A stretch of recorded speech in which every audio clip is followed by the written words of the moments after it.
Hi friends, విరాజీస్ kitchen కి స్వాగతం సుస్వాగతం. ఈ రోజు మరొక లంచ్ బాక్స్ రెసిపీతో మీ ముందుకు వచ్చేసానండి. అదేనండి, 3 రకాల కూరాకులతో కూరాకు పులిహోర చాలా అంటే చాలా టేస్ట్ గా ఉంటది. ఆ కూరాకు పులిహోర కూడా నా స్టైల్లో చేసి చూపిస్తున్నాను. ఈజీగా ఉంటది, ఫాస్ట్ లోనే అయిపోతుందండి. ఇంకెందుకు ఆలస్యం, ఆటలాడుతూ చేసేద్దాం, చూసేద్దాం రండి. ఈ వీడియో పూర్తిగా చూడండి. ఈ వీడియో కనుక నచ్చినట్లయితే లైక్ చేయండి. మీరు ఎన్ని లైకులు చేస్తారో అంతమందికి నచ్చిందని హ్యాపీగా ఫీల్ అవుతానండి. ప్లీజ్ అండి, ఒక్క లైక్ చేయండి. ఇప్పుడు నా స్టైల్లో చేసే 3 రకాల కూరాకు పులిహోరకి ఏమేం కావాలో చూద్దాం. పాలాకు, మెంతాకు, సబ్బక్కి కూరాకు, 3 టమోటాలు, తెల్లగడ్డ, ఎర్రగడ్డ, కారంకి సరిపడా పచ్చిమిరపకాయలు, 1 కప్పు కందిపప్పు, అలాగే చిన్న ఉసిరికాయ అంతా చింతపండు. ముందుగా మనం కూరాకు అంతా నీళ్ళలో వేసేద్దాము. పప్పు అంతా కడిగే గుందరికి కూరాకు కొంతసేపు నీళ్ళలో ఉన్నిందంటే అందులో ఏమన్నా మన్ను ఉన్నా కానీ బాగా కిందకి లాగేస్తుంది. కాబట్టి ఫస్ట్ కూరాకు. ఇక్కడ నేను పాలాకు తీసుకున్నానండి. ఆ కాండ్లు కూడా చూడండి, కాండ్లు కానీ వేసేసాను. ఎందుకంటే నేతగా ఉంటుందండి. మన ఆకు కన్నా కాండ్లలోనే బాగుంటుందండి విటమిన్ అనేది. కాబట్టి ఇక్కడ కాండ్లు కూడా వేస్తున్నాను. అలాగే మెంతాకు వేసేద్దాం. అలాగే సబ్బకి కూరాకు వేసేద్దాం. ఇంకా కూడా కూరాకు, చెక్కతో కూరాకు ఉంది, సిరిరాకు ఉంది. ఇవన్నీ వేసినా కానీ ఇంకా చాలా బాగుంటుంది. కాకపోతే నాకు ఈ 3 కూరాకులు దొరికినాయి ఫ్రెష్గా. ఈ 3 వేస్తున్నాను ఈరోజు. ఇప్పుడు నీళ్ళు పోసేస్తాం.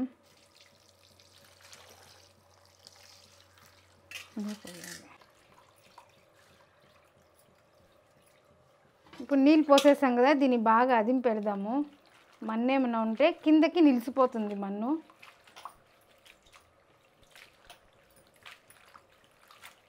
ఇప్పుడు మన పప్పు అంతా కడిగి స్టవ్ మీద పెట్టే లోపల ఇది బాగా అట్లే ఉన్నాయండి, మన్ను ఉంటే కిందకి వెళ్ళిపోతుంది. ఇక్కడ 1 కప్పు పప్పు తీసుకున్నాం కదండి, ఇది కుక్కర్లో వేసేద్దాము. అలాగే పచ్చిమిరపకాయలు కూడా వేసేద్దాము. మనము కారం సరిపడేంత తీసుకోవాలండి. ఇక్కడ నేను 1 గుప్పెడు తీసుకుంటున్నాను.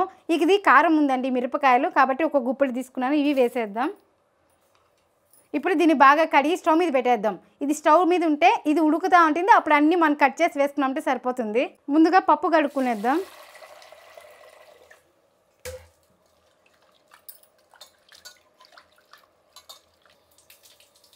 ఈ కప్పుతో 1 కప్పు పప్పు తీసుకున్నాం కదండి, ఈ కప్పుతోనే 4 కప్పులు నీళ్ళు పోసుకుందాము. 1 2 3 4. ఇప్పుడు మనం దీన్ని స్టవ్ మీద పెట్టేస్తాం. స్టవ్ మీద పెట్టేసి మిగిలిన పదార్థాలన్నీ వేసుకున్నామంటే సరిపోతుందండి. మనకు టైం సేవ్ కావాలి కదండి, కాబట్టి ఇలా చేస్తున్నాను. ఆల్రెడీ టమాటా కూడా నీళ్ళలో వేసేసాను. ఇప్పుడు టమాటాలు కట్ చేసి అందులో వేద్దాం. చిన్న ముక్కలు ఏం అవసరం లేదండి, ఇలా పెద్దగానే వేసుకున్నాను సరిపోతుంది. ఇలా కోసుకుంటే సరిపోతుంది. కోసిన వాటిని వేసేద్దాం.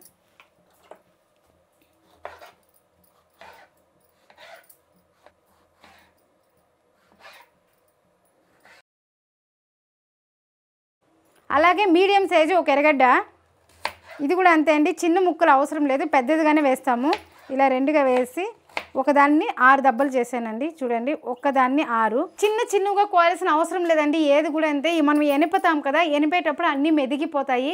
కాబట్టి ఇలానే వేస్తే సరిపోతుంది. అలాగే తెల్లగడ్డ కూడా వేసేద్దాం. చింతపండు కూడా కడిగేసాను, వేసేద్దాం. మన కూరాకు అనేది ఫస్ట్లో నీళ్ళలో వేసేసాం కదండి. ఇప్పుడు బాగా అలుచుకొని కూరాకు తీసుకునేద్దాము. కూరాకు ఇక్కడ కట్ చేస్తా లేదండి, ఎందుకంటే వెనుపుతాం కదా, కాబట్టి అలానే వేస్తున్నాను ఈరోజు. కాకపోతే నేను కాండలు సపరేట్గా, కూరాకు సపరేట్గా, ఆకులు సపరేట్గా తీసేసాను. కాబట్టి ఈజీగా అయిపోతుంది. అలా వేసేస్తున్నాను. మామూలుగా కూరాకు తెస్తే నైటే క్లీన్ చేసేస్తాను. కూరాకు అనేది ఇలా పైకి కిందకి తీయాలండి. మన్నేమన్నా తగులుకుంటే కూడా కిందకి చేరిపోతుంది.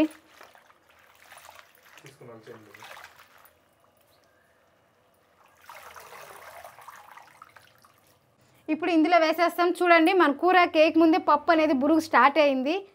ఇప్పుడు కూరాకు వేసేద్దాం. ఎప్పుడు కానీ కూరాకు పులిహోర చేస్తే అన్ని మిక్సింగ్ కూరాకులు ఉంటేనే అండి చాలా టేస్ట్గా ఉంటుంది. ఇది మా చిత్తూరు సైడ్ అన్నమాట కూరాకు పులిహోర. ఇందులోనే కొద్దిగా పసుపు వేసేద్దాం.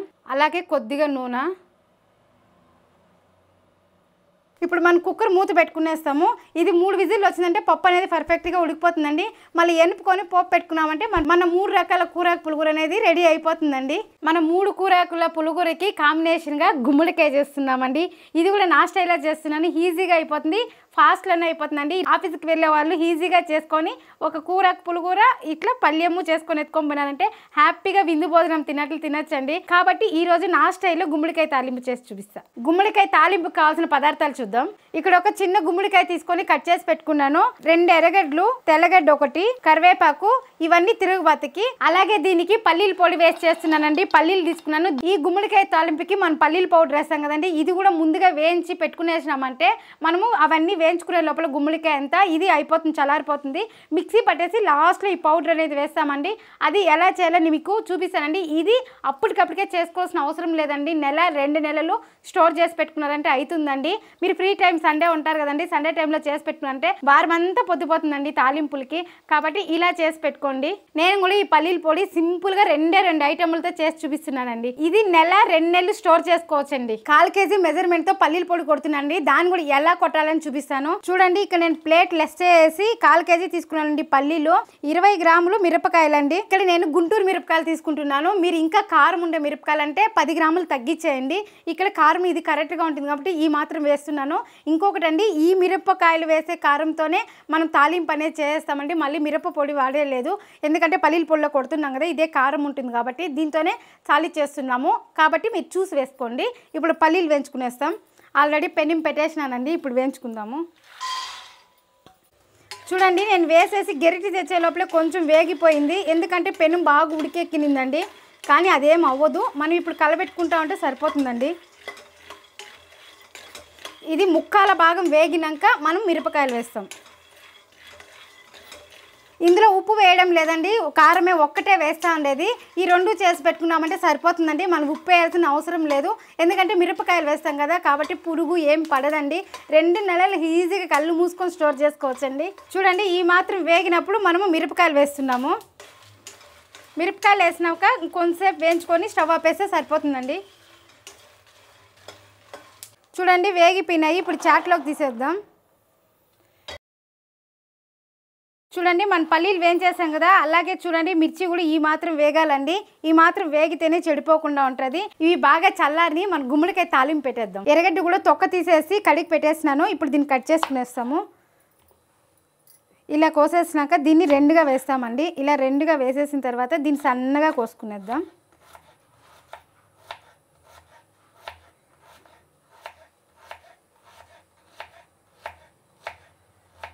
ఇప్పుడు పెనం కూడా వేడెక్కింది, ఆయిల్ వేసుకుందాము. గుమ్మడికాయ మనం ఉడకపెట్టలేదండి, ఇలా ఆయిల్ పోసే వేయించుతాం తిరుగుబాతులో, కాబట్టి కొద్దిగా నూనె వేయాలి. ఇప్పుడు ఆవాలు వేసుకుందాం. ఆవాలు చిట్లపట్ల అన్నాక ఇప్పుడు ఎర్రగడ్డ వేసుకుంటాము.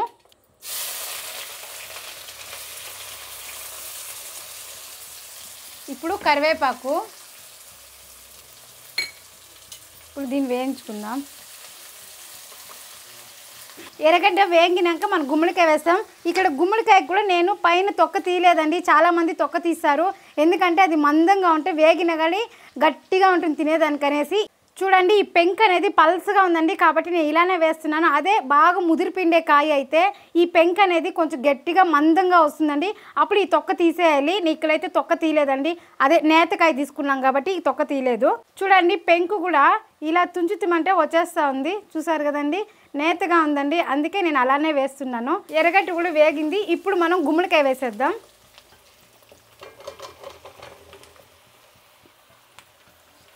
వేసేటప్పుడు ఎంత ఉందో చూడండి, అయినాక ఎంత వస్తుందో చూద్దాం. ఇప్పుడు దీన్ని బాగా కలిపేసి మనం కొంచెం మీడియం ఫ్లేమ్లో మంట పెట్టేసి మూత పెట్టేస్తాం.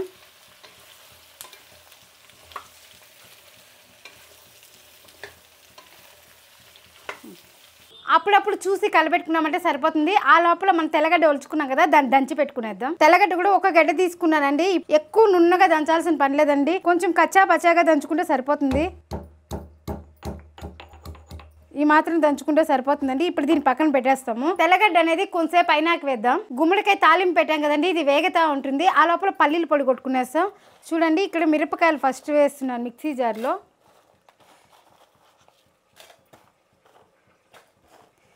కింద మిరపకాయలు వేసినాక మళ్ళీ పైన పల్లీలు వేస్తున్నాను. ఇక్కడ పల్లీలకు కూడా చూడండి నేను పొట్టు తీయడం లేదు, అలానే వేస్తున్నాను. చూడండి, చాలా మెత్త మెత్తగా పౌడర్ చేసేయద్దండి. ఇలా కొట్టుకొని మన బాంబే రవ్వ వస్తుంది కదండి, అలా కొట్టుకుంటే సరిపోతుందండి. అక్కడక్కడ పల్లి ఇక్కడ కొంచెం పెద్దదిగానే కనిపించాలి. ఇలా కనిపించేదాని వల్ల టేస్ట్ బాగుంటుందండి. ఇది వైట్గా ఉంది కదక్క, కారం సరిపోతుందని చాలా మందికి డౌట్ ఉండొచ్చు. ఇది కొడతానే ఇట్లే ఉంటుందండి. అదే రేపు చూసినారంటే కలర్ వచ్చేస్తుంది. ఇక్కడ చూడండి, నేను ముందుగా కొట్టుకోలేదండి. ఇది చూడండి ఎంత కలర్ ఉందో. ఇది ఇప్పుడు కొట్టింది, ఇది ఇంతకు ముందు కొట్టిందండి. కొద్ది పౌడర్ ఉండింది, చూపిద్దామని అట్లే పెట్టినాను. ఇది కలర్ ఉంది, ఇది కలర్ లేదండి. ఇది ఈ రోజు నైట్ పోయినాక రేపు చూడండి సేమ్ ఈ కలర్కి ఇది వచ్చేస్తుందండి. ఇలా కొట్టుకున్నారంటే మీరు ఎప్పుడు కావాలో అప్పుడు తాలింపు చేసుకోవచ్చు. చూసారు కదండి, మన పల్లీల పొడి ఈజీగా అయిపోయింది. ఇప్పుడు దీన్ని కలుపుకుందాము. ఈ గుమ్మడికాయలో నీళ్ళు వేయాల్సిన అవసరం కూడా లేదండి, ఇదే మెత్తగా అయిపోతుంది. దీంతో కొద్దిగా పసుపు వేద్దాం. ఇప్పుడు మూత పెట్టేసి ఇంకా కొంచెంసేపు వేయించాలండి. ఇది సిమ్లో పెట్టుకొని వేయించుకుంటే కాయ ముక్క అనేది మెత్తబడుతుందండి, కాబట్టి కొంచెంసేపు వేయించుకుందాం. చూడండి, ఇప్పుడు మనము గుమ్మడికాయ తాలింపుకి పెట్టేసినాం, అలాగే పక్కన సంగటికి కూడా పెట్టేసినాను. రైస్ అయిపోయిందండి. మన పప్పు పెట్టాం కదా, పప్పు అయితే ఉడికిపోయి ప్రెషర్ కూడా పోయిందండి కుక్కరు. ఇప్పుడు మన పప్పు ఎనుపుకునేద్దాం. చూడండి, మన పప్పు అనేది బాగా ఉడికిపోయింది. పసుపు మన పైన వేసి కలబెట్టలేదు కదండి, కాబట్టి పసుపు పైనే ఉంది. చూడండి, మన పప్పు అనేది బాగా ఉడికిపోయిందండి.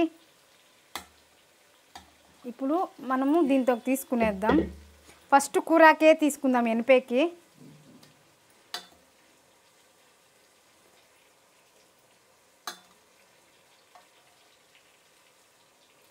ఇప్పుడు మీకు ఇవన్నీ మిరపకాయలు వేస్తే కారం ఎక్కువ అనిపించినప్పుడు ఇలా మిరపకాయలు తీసి పక్కన కూడా పెట్టేయచ్చండి.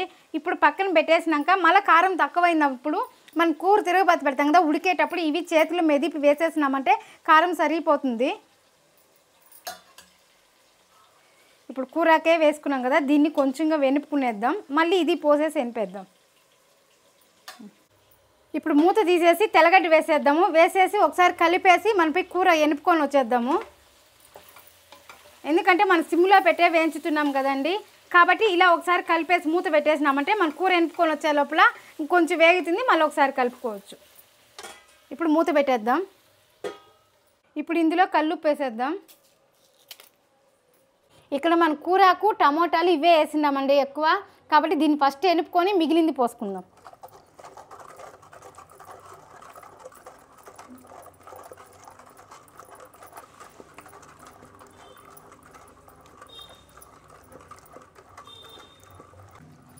చూడండి, మన కూరకు అనేది ఈ స్టేజ్లో మెదిగితే సరిపోతుందండి. ఇప్పుడు ఆ పప్పు పోసేసి కొంచెంసేపు ఎనిపేసి ఆపేస్తాము. ఇప్పుడు నీళ్ళు ఉంది కదా, ఇదంతా పోసేస్తాం. నేను 4 కప్పులు ఎందుకు నీళ్ళు పెట్టినానంటే మళ్ళీ నీళ్ళు పోసే పని ఉండదండి, కాబట్టి 4 కప్పులు పెట్టాను.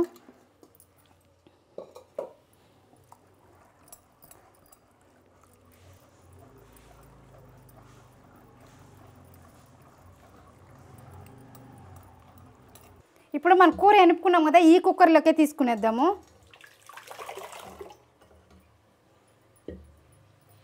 ఇప్పుడు కూర పులుగురికి మనం పోపు పెట్టుకుందాము. నూనె వేసుకుందాము. అలాగే మనం తయారు చేసి పెట్టుకున్నాం కదండి వడిము, ఇది వేసుకుంటున్నాను. అంటే నేను పొద్దున్ననే నీళ్ళలో తడిపి పెట్టినానండి, అయిపోయింది వడుము.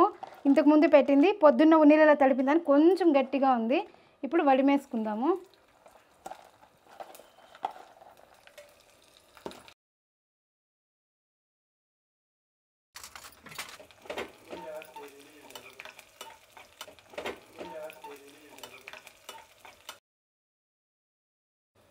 ఇప్పుడు వడిం వేసాం కదండి, వడిం వేసినాక ఇలా కలబెడుతూ ఉండాలి. అట్లానే వదిలేసి కింద ఉండేది మాడిపోతుంది, పైన ఉండేది వేగదండి, కాబట్టి కలబెడుతూ ఉంటే అంతా వేగిపోతుంది. ఇప్పుడు ఈ మాత్రం వేగింది కదా, ఇప్పుడు కరివేపాకు వేసుకుందాం. కొద్దిగా కరివేపాకు. ఇప్పుడు కూరాకు పులుగుర్లో వేసేద్దాం. పోపు పెట్టాం కదండి, దీన్ని బాగా కలుపుకునేసి కొంచెంసేపు ఉడకపెట్టాలండి. ఉడకపెడితే మధ్యాహ్నానికి చెడిపోదు, సాయంకాలానికి బాగుంటుంది, కాబట్టి ఉడకపెట్టాలండి. ఈ కూరాకు పులుగురు చేసుకున్నామంటే పాత్రలో ఉడకపెట్టి తినే అందరికీ టేస్ట్ చాలా బాగుంటుందండి. కాబట్టి నేను ఎప్పుడు కూరాకు పులుగురు చేసినా ఎక్కువే చేస్తాను. అది మనం ఇప్పుడు పెట్టాం కదండి, ఇప్పుడు మధ్యాహ్నానికి మనం లంచ్ బాక్స్ తీసుకుపోతాము. ఇప్పుడు తినేసిపోతాం కదా, మళ్ళీ ఈవినింగ్ ఉంటుంది కదా, మీరు ఉడకపెట్టండి. ఆ కూర ఉడకపెట్టండి, ఇంకా టేస్ట్ పెరుగుతుంది. చూడండి, కూరాకు పులుగురు కూడా బాగా ఉడికిపోయింది. స్టవ్ ఆపేసాను. ఇప్పుడు గుమ్మడికాయ తాలింపు ఎంతవరకు వచ్చిందో చూద్దాము. ఉప్పు కానీ వేయలేదండి, ఉప్పు వేస్తే గుమ్మడికాయ వేగదని వేయలేదు. ఒక ముక్కని ఇట్లా గుచ్చి చూద్దాము. ఉడికిందండి, మన గుమ్మడికాయ అనేది ఉడికింది. ఇప్పుడు ఈ స్టేజ్లో ఉప్పు వేద్దాం. ఉప్పు వేస్తే కూడా బాగోదండి, కాబట్టి తక్కువ చూసి వేద్దాం. ఇప్పుడు దీన్ని ఒక 2 నిమిషాలు పెట్టేసి మూత పెట్టేసి లాస్ట్లో పల్లీల పొడి వేసి దించేస్తాం. గుమ్మడికాయ ఉడికిందా లేదా అనేసి ఒకసారి చూపిస్తాను మీకు.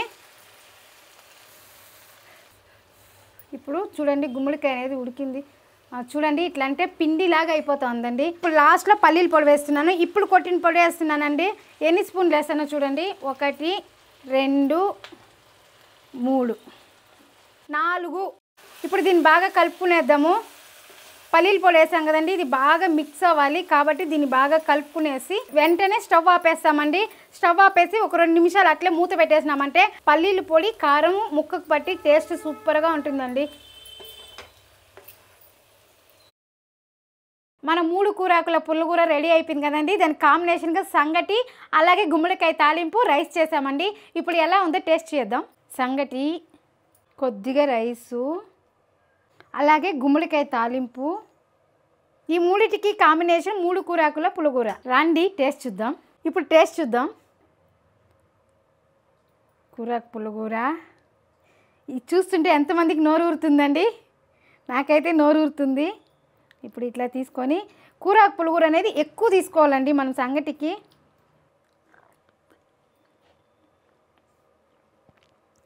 మన 3 కూరాకుల పుల్లగూరకి సంగటికి చాలా అంటే చాలా బాగుందండి. మీరు ట్రై చేయండి, ఎలా వచ్చిందో కామెంట్ చేయండి. ఇప్పుడు మనం సంగటి చూసాం కదండి, టేస్ట్ చాలా బాగుంది. అలాగే రైస్ చూద్దాం.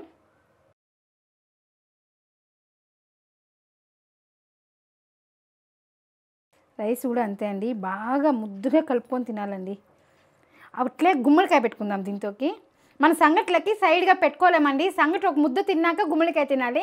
అదే రైస్కి అయితే మిక్స్ చేసుకొని పెట్టుకోవాలండి. నాకైతే అలా ఇష్టం. మీలో ఎంతమందికి ఇలా ఇష్టము?